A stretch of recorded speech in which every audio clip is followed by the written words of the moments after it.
And now, our friend Wyatt Emmerich, publisher, Northside Sun. Good morning, Wyatt. How are you, sir? Thank you for joining us on the phone. What's going on, sir?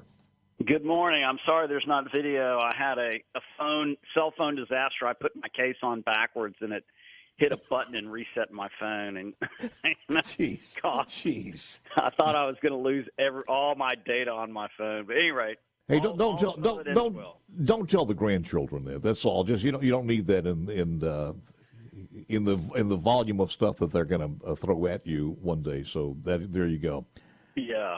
The latest on two bills in the legislature that will create the Mississippi Capital Region Utility Authority, SB 818, and also Senate Bill 2889.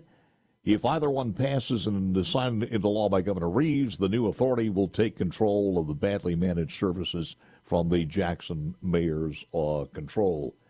First of all, have you heard any response from the mayor on this? I have not. The latest that I heard was he said he's going to have a press conference coming up a little bit later on to address that, but I'm not sure what. I don't think there's anything unless there's a lawsuit that he could do, and then he's going to be dealing with the feds. Well, people don't realize that city and counties are subdivisions of the state government and answer to the state legislature and the governor. And so, it doesn't matter. Mayor Lumumba can scream and holler all he wants, but if the state legislature passes this and the governor signs it into law, it's going to happen. And I think it should happen. The city has proven that they can't run the water system, and we don't want to go back to where we were. We've got this manna from heaven, $600 million and a competent, we think competent federal administrator. And, when he leaves, which he's going to leave, we don't need to go back to where we were. We need a whole new utility district. This is exactly what I proposed, I think, about 4 or 5 months ago. So I'm really pleased with it. How long is the federal tenure here? Is he 2.5 years, or is it? I think it's as long as he continues to want to work. Hopefully he'll like Jackson. We got great independent restaurants and good weather, and I hope he likes it here and stays for a while, because I really believe he's very competent. I know he's taken a lot of flack about his property tax deal, which is, I think that's dead in the water now. I think he went out there and sought public opinion, and it was negative, and I think he's going to back off that idea and move on. But I think he's a great guy. I listened to him on a Sunday night for 2 hours at a community meeting. He did not have to do that. He is a czar, and as long as the judge backs him, he can do anything he wants to. But he was out there listening to the people and getting information. He's done that multiple times. I think he's a great guy. So you got a family that's moved here with him, or do you know? I don't know his personal details. Yeah. I got to tell you, you and I would probably be in accordance with this, that if I'm running an operation that has got as many problems as the city of Jackson, and I had somebody comes up to me and said, look, I'll take this one off your hands and we'll take care of it financially and everything else, I'd say go for it. Absolutely, because it gives me a chance to handle other things like, I don't know, crime. So, and first of all, he showed he can't handle it in the first place. Yeah, absolutely. But historically, a water department, if properly run, has been a cash cow for cities, and that's why he doesn't want to give it up. A lot of contracts, a lot of money if run properly, so that's why he doesn't want to give it up. But I understand that, but he's botched that up from the billing to everything else. Oh, absolutely, absolutely, and an independent water district is the way to do it. This all started with the minority contracts, the set-asides. Anytime, and I sound like a broken record, until we get real bidding reform in the state, we're going to stumble and stumble and stumble. It all started with those shady contracts, and the meters were installed incompetently. That led to a billing disaster. Everybody lost confidence in the billing system. People quit paying their bills, and the whole thing just collapsed. And now there's no integrity in the billing system. One of the things he said is, how do you go collect? They got a collection agency, but you go to collect and you call and the people go, my bill's been screwed up for 5 years. That's why I hadn't paid. And then, how do you answer that? They're going to lose legally in court. So there's, that's why he wanted to go to some other way of billing. Well, there is some validity and some fairness also in the dissatisfaction from some of the people, a great deal of the people who haven't been getting any water and they still got to pay their bills. Come on, that's not fair. Right? No, exactly. Well, that's the problem. If people don't have confidence in the integrity of the billing system, you're going to have a collections problem. And that was the idea of going to a property value. I proposed a flat rate for everybody. That gets over the whole issue of, well, it's not fair. Just everybody pay the same amount. But at any rate, that's water under the bridge.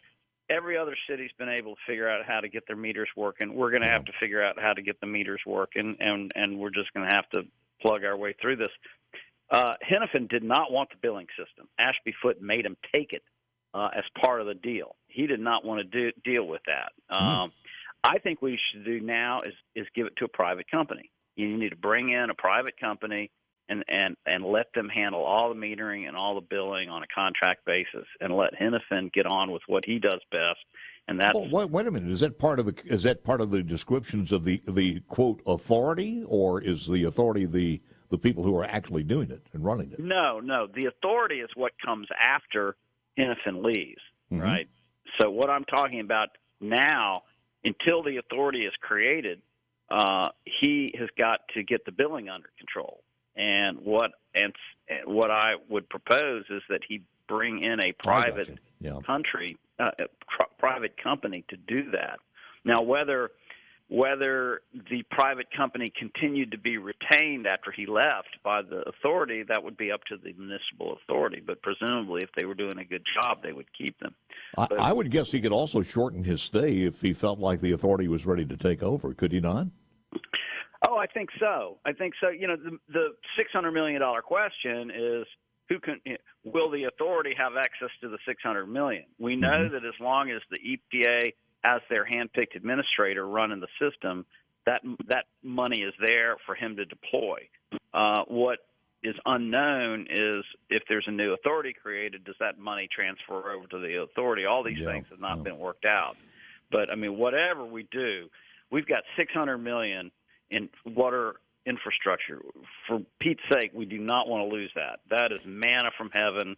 That's going to do wonders. You can replace a lot of leaky pipes for $600 million. Is there a website somewhere that shows how he's allocating those dollars and the status of what's being done?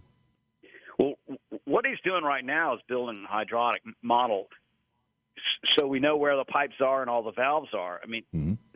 What's amazing is that does not exist. For a water system this size, not to have a hydraulic model is nuts. So the first step is to create an entire model of the system. How big are the pipes? Where do they go? Where are the valves? Once you have a model, you can offset a lot of low pressure and boil water problems just by shutting off a valve here and opening a valve there and managing the system. So that's step number one. And, we want Hennepin to be focused on that. But he really didn't want the billing system, and you see why now. He makes a proposal and everybody goes nuts over it. Wyatt Emmerich, publisher of Northside Sun. Have you read Senator Parker's bill? I have, yes. What do you think about it? I think it's a good bill. There are different ways you can create a utility district. I think he's got 4 appointments from the mayor, and 2 of them he has to consult with the mayor of Madison and Ridgeland. Byram and Ridgeland. I don't know what that means, consulting with them, but and then I think 4 are appointed by the governor, and I got a couple of others too on here that's very, very interesting. And again, Chief Justice will select an appropriate circuit or chancery court for litigation involving the utility authority. I also want to ask you, how does whether any of these 2 bills pass or under the direction of the guy that's been appointed, what does this mean for Byram and also for the city of Ridgeland, because they have a stake in this? I think on the sewer. Is it sewer and water? We'll ask more from Wyatt Emmerich when we return in just a moment. By the way, the Senate resumes this morning at about an hour and a half at 10 o'clock, and the House gavels in this afternoon at 2 p.m. Back more with Wyatt Emmerich coming up after this. Well, Mr. Thompson did throw his weight behind Brandon Presley for the opening salvo that basically says if Brandon Presley were the governor of the state, then this would never have happened, and he would have taken care of things. So there you go. With me is Wyatt Emmerich, publisher, Northside Sun. How do the cities of Ridgeland and also Byram figure into this as far as being better off? Well, they use water system services, and if the water is managed better, they're better off. Does one of them also have sewer service from Jackson? I think Ridgeland has sewer, and I think Byram has water and has sewer. Water. I think that's it. So, well, I was looking at some of the authority will replace the city of Jackson providing water, wastewater, storm water treatment services to the current Jackson residents. There will be a 9-member board of directors, as you mentioned. The mayor of Jackson appoints 4 members, although he must consult with the mayors of Ridgeland and Byram for 2 of his appointments. I want to see that meeting. Make sure you're in that meeting. What does that mean? Must consult. That's kind of weird language. The governor appoints 3 members, while the lieutenant governor appoints 2 members. All nominations must be approved by the Senate. Wow. All right. The board appoints a president of the utility authority, has the power to issue bonds. And the utility authority will pay Jackson bonds relating to the water and sewer systems. There are 2 bills. I'm not sure what the other bill is, but one of the bills by David Parker is SB 2889, and I think that's one of 2 that's working its way through. Well, it's interesting that David Parker is from DeSoto County. Up near DeSoto County, and that's kind of ironic. But I presume this was Delbert Hoseman, and he got him to do this. Not sure why he picked him, but not sure why David Blunt didn't get involved. I'm sure there are political reasons for that. But at any rate, this is what we were looking for. This is the great irony of this whole thing is. If Lumumba hadn't been completely and totally incompetent and messed it up this bad, we would have never gotten the $600 million in the utility district we wanted. So, hey, you can't argue with results, Have things gotten any? Well, I know they've gotten better because you've got water, but we're still having some during the last freeze period that we had there. It looked like it was going to fall apart again, but it has gotten better. But I'm not sure if that's just patchwork that's been done for the most part. Well, as the governor, Tate Reeves, proved, if you just properly staffed the fuel water plant, you're going to fix half the problems. That was a huge problem, was that the plant wasn't properly staffed, and you couldn't keep up the output to keep the water pressure up. So just basic management has fixed a lot of it. But we still have the fundamental problem is we're producing 50 million gallons per day when we only really need 15 million gallons a day based on our population size. So 35 million gallons a day out of the 50 is just pouring out through leaky pipes into the ground. Wow. So, that's got to be fixed. And I think there's no doubt that some of this is the curse of Yazoo clay. Unfortunately, the early settlers didn't do a soil test when they decided to settle in this area. We just have this big old vein of Yazoo clay, and that wreaks havoc. I remember when looking at in the yellow pages comparing Jackson's the number of foundation companies in Jackson versus Birmingham, and in Birmingham it was like 3 pages, and in Jackson it was like 50 pages of the yellow pages. We have bad soil, and it's it moves a curse. around. Yeah, it's an absolute curse. I mean, if it was valuable, we found out we could do something. Maybe making bricks. I'm not sure, but I mean, we got plenty of that. I don't know, but Yeah. I can remember when I first came to Jackson as a kid. I lived in Greenwood, and I came down here, and I'm like, "What is the matter with these roads?" Living in the flat, stable Delta soil, I had never seen cracked roads like this. So yeah, there's no doubt about it. One of the things, and we have so many people who have moved from the Delta to different parts, and certainly to central Mississippi. But one of the things I could never get used to, it took me forever, if in the springtime or the summertime, if you got a rain, you don't mow your yard for a couple of days in the flatlands. Here you can mow your yard in the afternoon. Right. Oh, I know. Yeah. It's a lot of different, and also riding a bicycle is a little bit different when you have Delta legs, and you grow up and you move. You figure, wait a minute, we weren't taught this with the hills and we got hills up here. Let me ask you this: while I have you on the air, what from your perspective, how many papers do you have now across the state? 26. From your perspective, what do you think the hot button issues will be in this governor's race?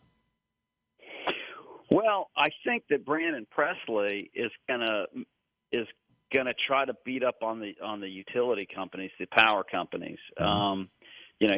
He comes from the Public Service Commission, and he was critical in battling the Kemper Power Plant, which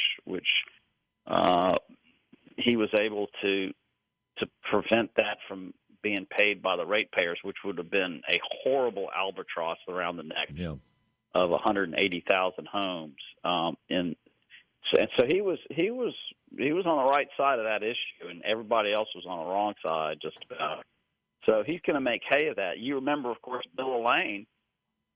That's how he got elected. Was beating up on the power companies, and Huey Long. People don't forget Huey Long. Yeah. That's how he came to power, was beating up on the utility companies. So I suspect that he is going to do that. I like Brandon Presley. I think he's a good guy. He's the kind of Democrat I like. But if Jim Hood couldn't get it done, I really don't. Yeah. I don't know if Brandon Presley's going to get it done. Tate Reeves is just a smart guy, and he understands politics, and he knows where the money is. And well, you also look at come on, whether it was not Tate Reeves, put anybody else on there with a different face and a different name. If you look at what has transpired, I just mentioned a few moments ago, we had our first medical marijuana purchase. Here's a governor, a Republican, signed that bill, plus all the other things. It's tax rebates and teacher pay raises. We can go on and on and on. Surplus, unbelievable. So the bona fides are pretty damn good, to be honest with you, regardless of who it is. But Presley is a consummate politician, and I've always been enamored somewhat on how these people in Northeast Mississippi are just as a populist. I think they're born politicians. They just know how to speak. There's a stump somewhere they practice on while they're in the fetus. Yeah, no, he's got that something undefinable that makes him a good politician, and whether that's enough to move the needle, I don't know. I think Tate Reeves, and I don't think it's fault. It's just he's been successful. People like the underdog, and when somebody's living high on the hog for a long time, there's this desire to take them down and teach them a lesson, just part of nature, whether it's sports or politics. You're absolutely right. But the other part of this is that how can a conservative think about the aftermath on the day after the election? The aftermath that the national news, CNN, MSNBC, all of these people out there, Nancy Pelosi is going to be working full time, just saying, look, we're making inroads. In a conservative state that was once conservative, they've elected a Democrat governor of the state of Mississippi. And I'll be honest with you, if I am a business understanding what Democrat governors are different than Republican governors, and would I decide to go on and consummate that deal to move to Mississippi? So I don't know. It has a lot. Yeah, I'm not sure they're going to be whether a conservative Democrat or conservative Republican governor, is sitting in the state house. I'm not sure that's going to be a factor, but I do think one big issue is Medicaid expansion. Yeah. We did a poll on the Northside Sun website, and it showed 82% were for Medicaid expansion. Mississippi Today did their own poll, and it came up with almost identical results. I think the intransigence of the Republican leadership on this it could be a vulnerability for them. I don't like socialized medicine any more than anybody else, but we're a poor state and a rich nation. And when the rich nation wants to give you $1 billion to help your hospital, I understand that. Working for, let's continue this conversation at a later date and throw a couple of other items in there. It's always good talking to you, sir. Appreciate it very much. Wyatt Emmerich. Have a great day.